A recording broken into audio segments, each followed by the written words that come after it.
नमस्ते दोस्तों। आज मैं आपके लिए लेकर आया हूँ श्रमिक विधियों के ऊपर वीडियो। इस वीडियो लेक्चर के माध्यम से मैं आपको बताऊंगा कि लेबर लॉ क्या है इसके प्रावधान और किस तरह से ये श्रमिकों को फ़ायदा पहुंचा सकता है। आज आप इसका भाग 1 देख रहे हैं। यह वीडियो लेक्चर मुख्यतः LLB के स्टूडेंट की ज़रूरतों को ध्यान में रखते हुए बनाया गया है, लेकिन अगर अन्य विद्यार्थी भी इसका लाभ उठाएं तो हमें बड़ी प्रसन्नता होगी। यह भी बता दें कि यह वीडियो सेठ BJS Rampuria Jain law college के विद्यार्थियों की मांग और आवश्यकता को ध्यान में रखते हुए बनाया गया है, किंतु प्रयास किया जा रहा है कि अन्य विधि के विद्यार्थी भी इसका लाभ समान रूप से उठा सके। अगर आपको इस संबंध में कोई भी जानकारी लेनी है विधि के विषय के बारे में या और किसी बारे में, तो आप सेठ BJS Rampuria Jain law college से संपर्क कर सकते हैं। फ़ोन नंबर और ईमेल एड्रेस वीडियो के ऊपर लिखा हुआ है। मुझे डॉक्टर अनंत जोशी से मिली, जो कि हमारे प्रिंसिपल है, और उन्होंने ही मुझे बताया कि किस तरह से मुझे वीडियो तैयार करना है। मेरा नाम है भरत कुमार जाजड़ा और मैं आपके सामने इस वीडियो को लेकर आ रहा हूं, और इसके जो आगे के भाग है वो भी समय समय पर आपके सामने लाता हूँगा। तो आज लेबर लॉ में हम शुरू करते हैं सबसे पहले अनऑर्गेनाइज्ड लेबर, असंगठित श्रमिक के बारे में। असंगठित श्रमिक जो है, इनके बारे में कई तरह के सर्वे हुए हैं। 4 जुलाई 2019 को असंगठित श्रमिक बलों के बारे में एक सर्वे जारी किया गया था, जो कि 2018-19 का था। इसमें कहा गया कि जितने भी श्रमिक है, यानी कि कुल श्रम बल है, उसका लगभग 93% भाग अनौपचारिक है, यानी वो कहीं रजिस्टर्ड नहीं है या खुले तौर पर काम करते हैं, स्वतंत्र रूप से काम करते हैं। लेकिन नवंबर 2018 में जारी रिपोर्ट नंबर 75 है, उसमें भारत के लिए नीति आयोग की रणनीति में कहा गया कि कुछ अनुमानों से भारत का अनौपचारिक क्षेत्र सभी श्रमिकों का लगभग 85% काम करता है, यानी कि 85% श्रमिक ऐसे हैं जो अनौपचारिक क्षेत्र में काम करते हैं, या दूसरे शब्दों में कह सकते हैं बोलचाल की भाषा में वो कच्चे श्रमिक है, या वह स्वतंत्र श्रमिक है, पक्के श्रमिक नहीं है।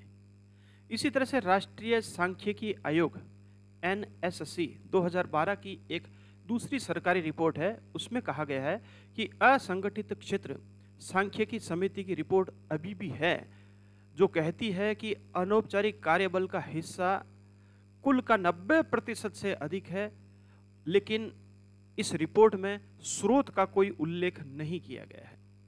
कहने का मतलब यह है कि अलग अलग रिपोर्टें हैं, कोई 93% अनौपचारिक श्रमिक बताता है या अनऑर्गेनाइज लेबर बताता है, कोई रिपोर्ट जो है वो 85% अनऑर्गेनाइज लेबर की बात करती है, कोई रिपोर्ट 90% असंगठित श्रमिक की बात करती है, लेकिन इतना तय है कि 90 के आसपास श्रमिकों की संख्या है जो कि अनऑर्गेनाइज्ड है, असंगठित श्रमिक की श्रेणी में।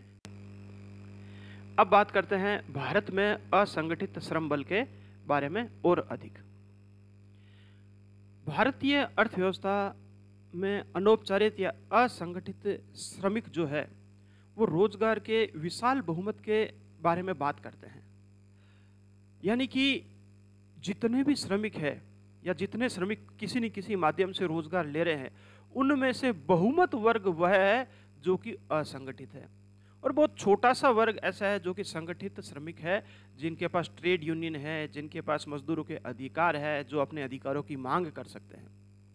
2009-10 में नेशनल सैंपल सर्वे ऑर्गेनाइजेशन द्वारा किए गए एक सर्वेक्षण के अनुसार देश में कुल रोजगार 46.5 करोड़ था। आप ध्यान दीजिए, मैं बात कर रहा हूँ 2009-10 की, जिसमें असंगठित क्षेत्र में लगभग 2.8 करोड़ और असंगठित क्षेत्र में शेष 43.7% करोड़ श्रमिक शामिल थे। कहने का अर्थ यह है कि अधिकतर वर्ग जो है वह असंगठित ही है। असंगठित क्षेत्र के इन श्रमिकों में से कृषि क्षेत्र में 24.6 करोड़ श्रमिक कार्यरत है और निर्माण काम में लगभग 4.4 करोड़ श्रमिक कार्यरत है। यद्यपि ये सर्वे जो है 10 साल पुराना है, लेकिन फिर भी एक स्थिति बताता है कि असंगठित श्रमिकों की क्या स्थिति है। भारतीय परिदृश्य में अगर बात करें तो आर्थिक सर्वेक्षण 2007-8 के अनुसार भारत के 93% कार्यबल में असंगठित क्षेत्र में कार्यरत श्रमिक हैं और भारत सरकार के श्रम मंत्रालय ने असंगठित श्रमिक बल को 4 समूहों के अंतर्गत वर्गीकृत किया है। पहला है व्यवसाय की शर्तों के तहत, दूसरा है रोजगार की प्रकृति की शर्तों के तहत, तीसरा है विशेष रूप से परेशान श्रेणी के तहत और चौथा है सेवा श्रेणी के तहत। तो अब हम इनके बारे में जानते हैं। सबसे पहले बात करते हैं व्यवसाय की शर्तों के तहत जो काम कर रहे हैं श्रमिक, उनके बारे में जानते हैं। इस श्रेणी में आते हैं छोटे और सीमांत किसान, भूमिहीन यानी जिनके पास जमीन नहीं है, ऐसे खेतिहर, ऐसे खेती करने वाले मजदूर, खेत में मजदूर की तरह काम करता है लेकिन खुद का खेत नहीं है, फसल काटने वाले मजदूर, मछुआरे जो पशुपालन में लगे हुए हैं ऐसे मजदूर, बीड़ी रोलिंग जो लेबल का काम करते हैं, पैकिंग का काम करते हैं, भवन निर्माण का काम करते हैं, चमड़े का काम करते हैं, बुनकर है, कारीगर है, नमक के कर्मचारी है, ईंट भट्टों और पत्थर की खदानों में काम करने वाले कर्मचारी है, आरी मिलों में काम करने वाले कर्मचारी है, तेल मिलों में काम करने वाले कर्मचारी है, वह इसी श्रेणी में आते हैं। आप एक तस्वीर में देख सकते हैं कि भूमिहीन खेतीहर मजदूर जो है खेत में मजदूरी कर रहा है लेकिन खुद का खेत होता नहीं है, तो कई बार आंखों में आंसू आ जाते हैं। इसी तरह से मछुआरे जो होते हैं, कुछ मछुआरे ऐसे होते हैं जिनका जाल खुद का होता है, जिनकी नाव खुद की होती है, तो ऐसी स्थिति में मछलियों के स्वामी भी वही होते हैं।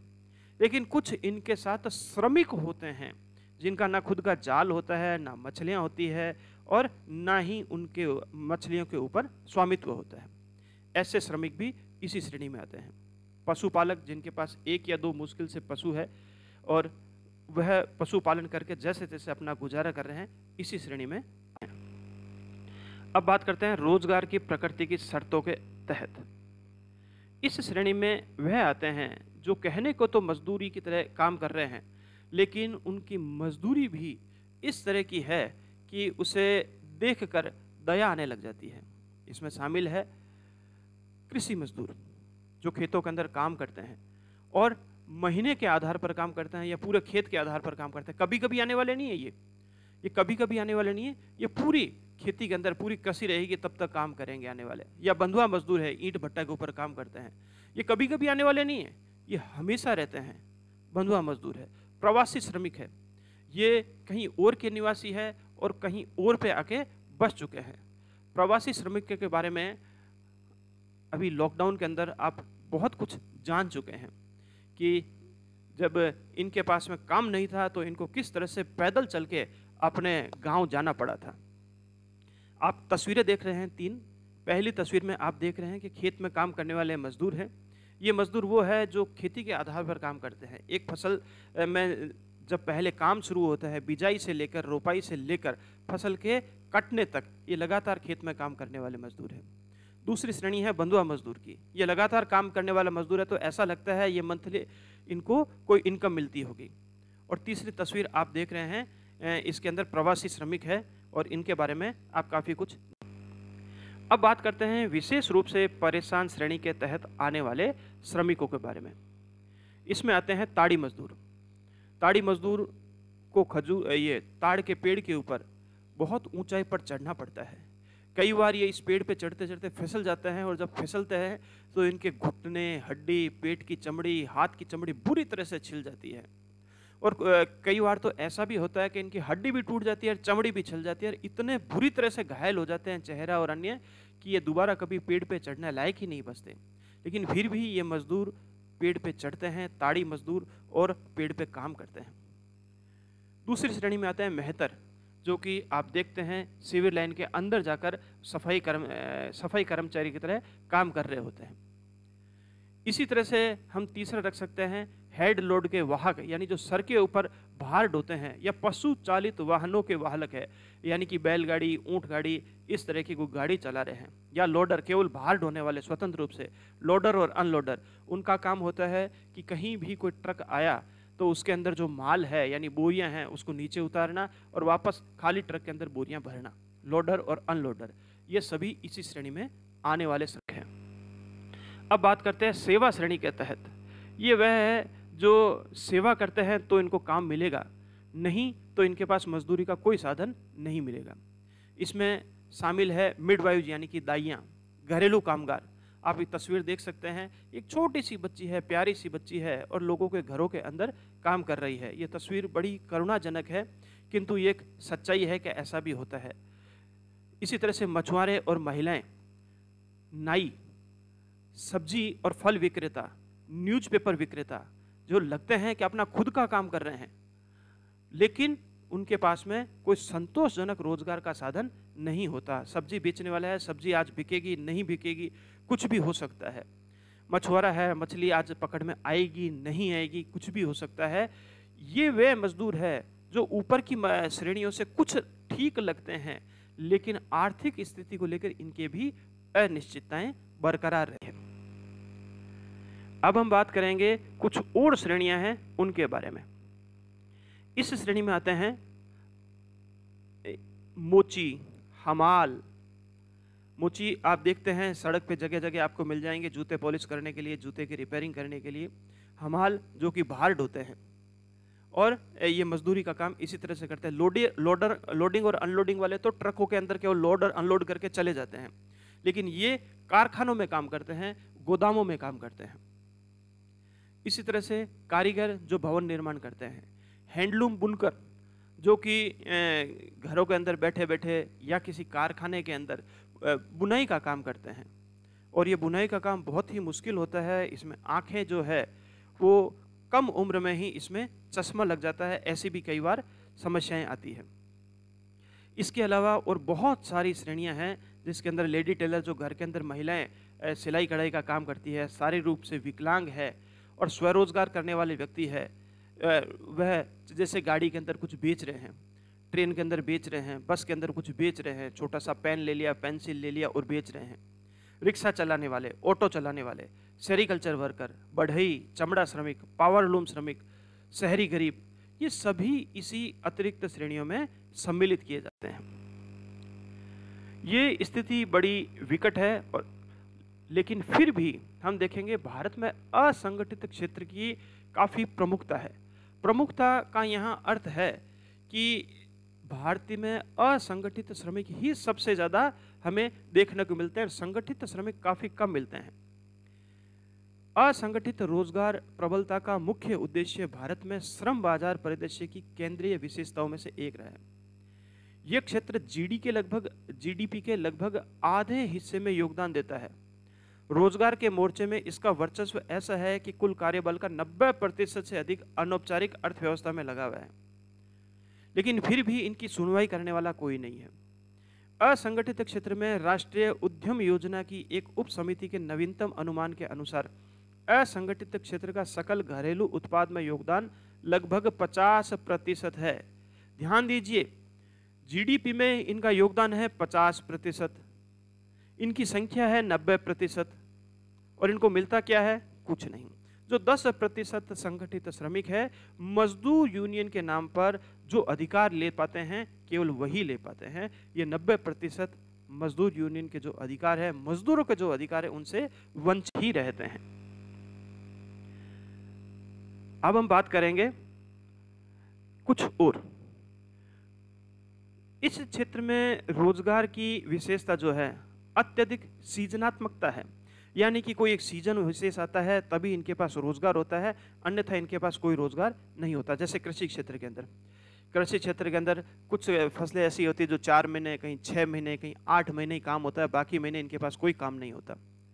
ईंट भट्टा मजदूर होता है, बरसात आई काम बंद हो गया, इनके पास कोई काम नहीं आएगा। राखी मजदूर राखी के दिनों में काम करेंगे। इसी तरह से आइसक्रीम मजदूर जो है वो गर्मी के दिनों में उनके पास काम होगा, सर्दी में उनके पास काम नहीं होगा। इसी तरह से आकस्मिक और संविदात्मक रोजगार करने वाले, जैसे सड़क पर खड़े मजदूर मिल जाएंगे, घरों में काम होगा तो आप उनको बुला के लाएंगे, वरना नहीं लाएंगे। इनके पास कभी काम मिलता है, कभी नहीं मिलता, महीने में 15 दिन में मिल जाए तो बहुत बड़ी बात होती है इनको। इसी तरह से सामाजिक सुरक्षा उपायों की अनुपस्थिति और कल्याणकारी विधानों, सामाजिक मानकों और श्रमिकों के अधिकारों की उपेक्षा तो इनकी साधारण बात है। यह तो न्यूनतम मजदूरी से भी वंचित हो जाते हैं, यानी बाकी अधिकार तो सब बाद में आते हैं, न्यूनतम मजदूरी ही इनको नहीं मिल पाती है।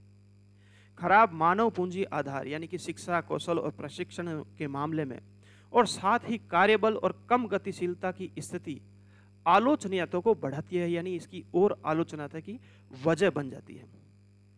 सबसे बड़ी आलोचना यह है कि इन श्रमिकों में सौदेबाजी की कोई ताकत होती ही नहीं है अथवा बहुत ही कमजोर होती है, यानी कि ये जहां काम कर रहे होते हैं वहां बात नहीं कर पाते, साहब हमें ज़्यादा मजदूरी चाहिए, हमें ये अधिकार चाहिए, हमें वो अधिकार चाहिए। एक मजदूरी की बात कर लेना वो भी बहुत बड़ी बात होती है, अन्य अधिकार तो इनके लिए कोई पूछने वाला ही नहीं है। इस प्रकार यह क्षेत्र श्रम को अवशोषित करने के लिए एक प्रतिस्पर्धी और कम लागत वाला उपकरण बन गया है, जिसे कहीं और अवशोषित नहीं किया जा सकता, जबकि इसे और अधिक प्रभावी कानूनी और संस्थागत ढांचे में विनियमित करने और लाने की किसी भी कोशिश को क्षेत्र की श्रम अवशोषित क्षमता को खराब करना माना जाता है। अब बात करते हैं असंगठित श्रमिकों की प्रमुख विशेषताएं। इतना सब होने के बावजूद भी, कुछ चुनौतियों के बावजूद भी असंगठित श्रमिकों की कुछ विशेषताएं भी है। इनके पास संख्या बल है और भारी संख्या बल है, और ये पूरे भारत में सर्वव्यापी है। इतनी अधिक संख्या में है कि अगर इनको जागरूकता थोड़ी सी दिखा दी जाए, जागरूक आदमी इनकी थोड़ी सी सहायता कर दे, तो ये बहुत बड़ी संख्या में एकत्रित होके किसी भी अभियान में सहायक हो सकते हैं। लेकिन इतना होने के बावजूद असंगठित श्रमिकों की कुछ चुनौतियां भी है, उनके ऊपर भी चर्चा कर लेते हैं। सबसे पहले तो असंगठित क्षेत्र में रोजगार अत्यधिक ही मौसमी चक्र से ग्रस्त है, यानी कि बस मौसम आएगा, इनका एक सीजन होता है, उसी में रोजगार मिलता है, अन्यथा इनके पास कोई रोजगार नहीं होता। दूसरा, असंगठित श्रमिकों का कार्यस्थल बिखरा हुआ होता है और खंडित होता है, और कोई औपचारिक नियोक्ता नहीं होता। कार्यस्थल बिखरा हुआ का मतलब यह है कि इनका पता ही नहीं है कि ऑफिस या कार्यालय या एक स्थान कहाँ है। आज इस खेत में काम कर रहे हैं, कल उस खेत में काम कर रहे हैं, आज एक घर में काम कर रहे हैं, कल दूसरे घर में काम कर रहे हैं, आज एक व्यक्ति का जूता रिपेयर कर रहे हैं, कल दूसरे का रिपेयर करेंगे। कार्यस्थल बिखरा हुआ है और कोई एक इनको नियोक्ता नहीं है, यानी जिसने नौकरी दी है, कोई मालिक नहीं है। आज एक मालिक है, कल दूसरा मालिक हो सकता है। ये एक बड़ी चुनौती है। एक और बात करें, असंगठित क्षेत्र के श्रमिक आमतौर पर ये ऋणग्रस्त मिलते हैं और बंधन के अधीन होते हैं। कारण यह है कि इनके पास सीजनेबल रोजगार होता है, हमेशा इनके पास रोजगार नहीं होता। तो ऐसी स्थिति में ये बाकी दिनों में जब इनके पास रोजगार नहीं मिल पाता, या घर में कभी बीमारी आ जाती है, घर में शादी आ जाती है, कोई आवश्यकता आ जाती है, तो प्राय ये ऋण लेकर ही काम करते हैं। और ऋण भी इनके पास गिरवी रखने को कुछ होता नहीं है, तो ऊंची ब्याज दरों पर लेते हैं, ऐसा भी देखा गया है। इसी के साथ साथ ये समाज के बंधन में बंधे होते हैं, दबे हुए होते हैं। कारण यह है कि इनको कभी भी किसी से ऋण लेना पड़ सकता है, कभी भी किसी की जरूरत पड़ सकती है, तो ये हमेशा दबे दबे से रहते हैं। असंगठित श्रमिक समाज के बाकी हिस्सों द्वारा सबसे ज्यादा शोषित किया जाता है। प्राय देखते हैं कोई भी चौराहे से मजदूर लेके आता है, उनसे दिन भर काम करवाता है, कुछ पूछता ही नहीं है, खाने का भी नहीं पूछता। वही अगर परिचित श्रमिक आएगा तो कम से कम इतना तो पूछता ही है कि दोपहर का लंच हो गया, खाना खाओगे क्या, चाय पियोगे क्या। लेकिन जो असंगठित श्रमिक हैं, इनको तो ये देखा कोई खाने का भी नहीं पूछता, पानी का भी नहीं पूछता। ये एक बहुत ही विकट स्थिति है। असंगठित श्रमिकों को ट्रेड यूनियनों में से भी पर्याप्त ध्यान नहीं दिया जाता। ट्रेड यूनियन अपने अधिकार की बात तो करती है, सभी मजदूरों के अधिकार के बात करने का दावा करती है, लेकिन मुश्किल से वह 10% मजदूरों तक ही ट्रेड यूनियन के द्वारा दिए गए प्रस्ताव लागू हो पाते हैं, और ये 90% असंगठित श्रमिकों तक ट्रेड यूनियन से जो भी प्रस्ताव होते हैं उनका लाभ नहीं पहुंच पाता। ट्रेड यूनियन ने अगर किसी भी अधिकार को पाया है तो वह असंगठित श्रमिकों तक नहीं पहुंच पाता है। असंगठित क्षेत्र से संबंधित अपर्याप्त और अप्रभावी श्रम कानून और मानक भी एक बाधा है। इनके लिए कोई अभी तक पर्याप्त कानून है ही नहीं, जिसके कारण से असंगठित श्रमिक अभी भी परेशानियों से गुजर रहे हैं। ऐसी स्थिति में बात करते हैं कि सामाजिक सुरक्षा के क्या उपाय हो सकते हैं। ये सही है कि जब स्वतंत्र भारत के संविधान का मसौदा तैयार किया गया था, तब सामाजिक सुरक्षा को विशेष रूप से संविधान की 7वीं अनुसूची की सूची 7 में शामिल किया गया था और इसे केंद्र और राज्य सरकारों की समवर्ती जिम्मेदारी के रूप में बनाया गया था। सामाजिक सुरक्षा के पहलुओं से संबंधित राज्य नीति के कई प्रत्यक्ष सिद्धांत भारतीय संविधान में शामिल भी किए गए थे, लेकिन इतने होने के बावजूद भी असंगठित श्रमिकों की स्थिति में कोई विशेष सुधार देखने में नहीं आया है। अब बात करते हैं कुछ अन्य। हम बात करते हैं कि कुछ अधिनियम हैं जो कि असंगठित श्रमिकों को किसी न किसी रूप में फायदा पहुंचा सकते हैं, किंतु जरूरत है थोड़ी सी जागरूकता लाने की इन असंगठित कर्मचारियों तक। बात करें अगर अधिनियमों की श्रेणी की, तो इसमें शामिल है वर्कमेंस कंपनसेशन एक्ट 1923, श्रमिक मुआवजा अधिनियम 1923, औद्योगिक विवाद अधिनियम 1947, कर्मचारी राज्य बीमा अधिनियम 1948, न्यूनतम मजदूरी अधिनियम 1948, कोयला खान भविष्य निधि और विशेष प्रावधान अधिनियम 1948, कर्मचारी भविष्य निधि और विशेष प्रावधान अधिनियम 1952, मातृत्व लाभ अधिनियम 1961, सीमेन भविष्य निधि अधिनियम 1966, अनुबंध श्रम अधिनियम 1970, payment of gratuity act 1972, building and construction workers act 1996। इस तरह के और भी कई कानून बने हुए हैं। जरूरत है इन कानूनों का लाभ इन असंगठित कर्मचारियों तक पहुंचाने की। विभिन्न प्रकार की सामाजिक सुरक्षा और कल्याणकारी लाभ प्राप्त करने के लिए असंगठित श्रमिकों की तरफ विशेष ध्यान दिए जाने की आवश्यकता है। हालांकि तर्क दिया जाता है कि उपरोक्त अधिनियम प्रत्यक्ष और अप्रत्यक्ष रूप से असंगठित क्षेत्र के श्रमिकों के लिए लागू है, किंतु इन कानूनों का लाभ असंगठित श्रमिकों के लिए बहुत ही नगण्य है। हमें यह भी ध्यान रखना है। असंगठित क्षेत्रों में सबसे बड़ा क्रांतिकारी परिवर्तन अगर कहीं से आया है तो वो है विशेष रूप से घोषित राष्ट्रीय ग्रामीण रोजगार गारंटी अधिनियम 2005 से, और इसको हम संक्षेप में नरेगा भी कहते हैं। नरेगा एक ऐसी योजना रही है जिसने असंगठित श्रमिकों के लिए काफी कुछ किया है। ये एक सफलता है, इसके बारे में हम कह सकते हैं। लेकिन विभिन्न राज्यों में सामान्य मजदूरी नहीं है और अधिनियम के तहत पंजीकृत श्रमिकों के लिए केवल 100 दिनों के काम तक ही सीमित है। बाकी जो साल के दिन बचते हैं उनके बारे में अभी तक कोई उचित व्यवस्था नहीं है।